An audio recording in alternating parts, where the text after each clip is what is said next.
Lou Bloom. Jake Gyllenhaal's performance as Lou Bloom in Nightcrawler remains one of the most shocking Oscar snubs of the decade.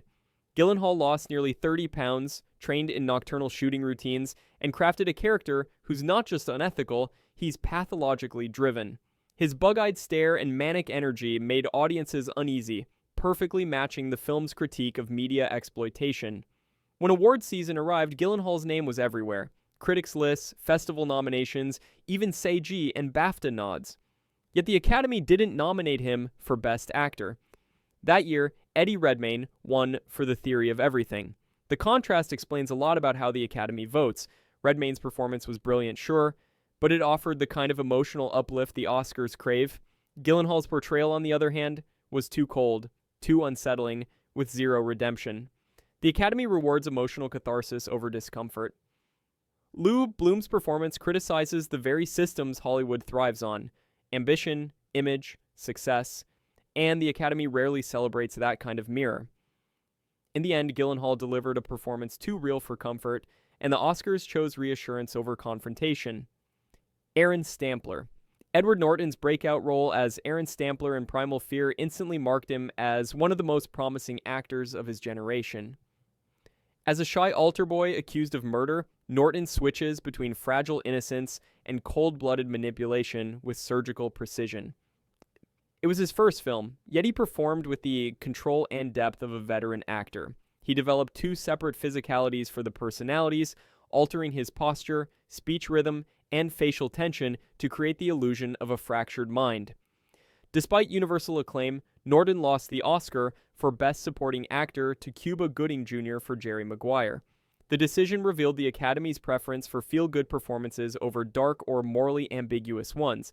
Gooding's "Show Me the Money" charisma delivered a burst of optimism and charm. Norton's character, on the other hand, was manipulative, unsettling, and impossible to root for. The Academy tends to favor emotional accessibility, characters who uplift or inspire rather than disturb. Norton's work in Primal Fear offered no comfort. It forced the audience to confront how easily they could be deceived by innocence. The voters often reward catharsis, not confrontation, and Norton's brilliance lay in how deeply he unsettled everyone who watched him.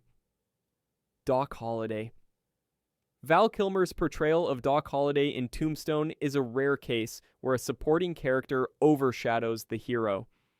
Playing the tubercular gunslinger, Kilmer turned what could have been a side role into the film's emotional and moral center.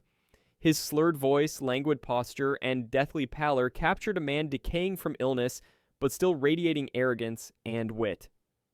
Yet, when award season came, Tombstone received almost no recognition. Kilmer wasn't nominated, despite critical praise and enduring fan reverence. That year, Tommy Lee Jones won Best Supporting Actor for The Fugitive. Jones's performance fit neatly into the Academy's traditional comfort zone, whereas Kilmer's Holiday, by contrast, blurred the lines between heroism and self-destruction. He was too sardonic, too morally ambiguous, and came from a genre the Academy often sidelines: the Western. The Oscars have a long history of underestimating Western performances, viewing them as stylized entertainment rather than serious drama. Kilmer's work defied that bias. The Academy's oversight showed how the system struggles to recognize performances that mix myth with vulnerability. Kilmer gave the Western its most haunting character in decades, and the Oscars looked the other way.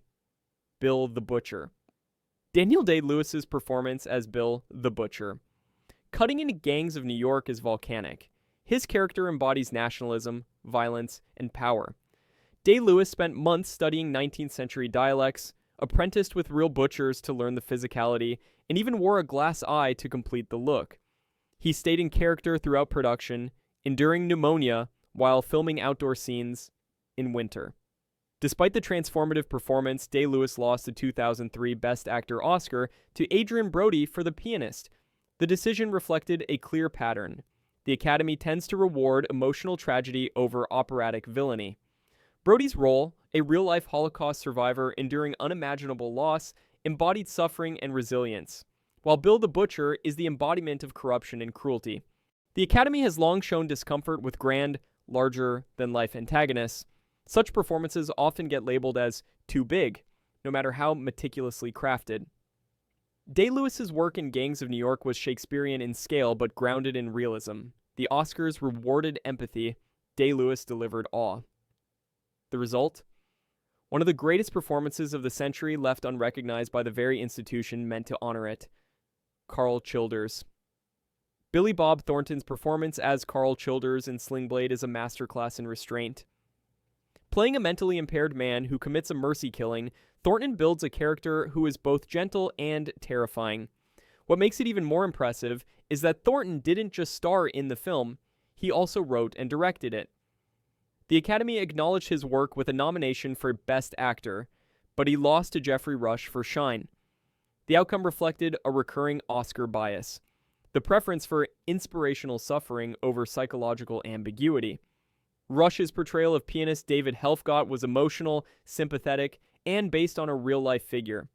Thornton's Carl Childers, meanwhile, was morally murky, unnerving, and left audiences questioning whether they should feel pity or fear. That ambiguity is exactly what made the performance great. But it didn't fit the Academy's narrative of redemption or triumph. Thornton risked his career to make Sling Blade on a shoestring budget, mortgaging personal assets to fund it. The result was a deeply original independent film that launched him to stardom. Yet the Oscar outcome showed how the Academy often confuses emotional comfort with depth. Malcolm X. Denzel Washington's portrayal of Malcolm X in Spike Lee's Malcolm X remains one of the most powerful performances ever captured on film. Washington fully immersed himself in the role. Despite universal acclaim, Washington lost the Best Actor Oscar to Al Pacino for Scent of a Woman. The decision revealed how the Academy often rewards career narratives over singular performances. Pacino's win was widely seen as a make-up Oscar, recognition for decades of work rather than that specific role. Washington's portrayal, though extraordinary, came from a film that challenged American history and confronted racial politics head-on, something the Academy has historically been hesitant to honor at the top level. The snub wasn't just a missed award. It exposed the Academy's long-standing discomfort with films that tackle race, activism, and systemic injustice too directly. Washington's work didn't fit the mold of escapist storytelling. It demanded recognition, not applause, and that's something the Oscars still struggle to give. Ron Kovich. Tom Cruise's turn as Ron Kovich in Born on the 4th of July marked a radical shift in his career. He trained with the real Ron Kovich, studied life in a wheelchair, and lived for months in a veteran facility to internalize the emotional and physical toll. His breakdown scenes remain among the most affecting moments in his filmography. Cruise received an Oscar nomination for Best Actor, but lost to Daniel Day-Lewis for My Left Foot. The Academy has historically been seen rewarding visible physical transformations in biographical portrayals of disability. Day-Lewis's performance aligned with what voters traditionally value: endurance, suffering, and inspiration. Cruise's Kovich, however, was abrasive and confrontational. The Oscars have always leaned towards stories that resolve cleanly or uplift audiences. Born on the 4th of July exposed the moral fracture of the Vietnam era and the failures of American idealism. Cruise's portrayal was too politically charged, too emotionally uncomfortable, and too close to reality for voters seeking safe catharsis. It stands as one of his greatest performances,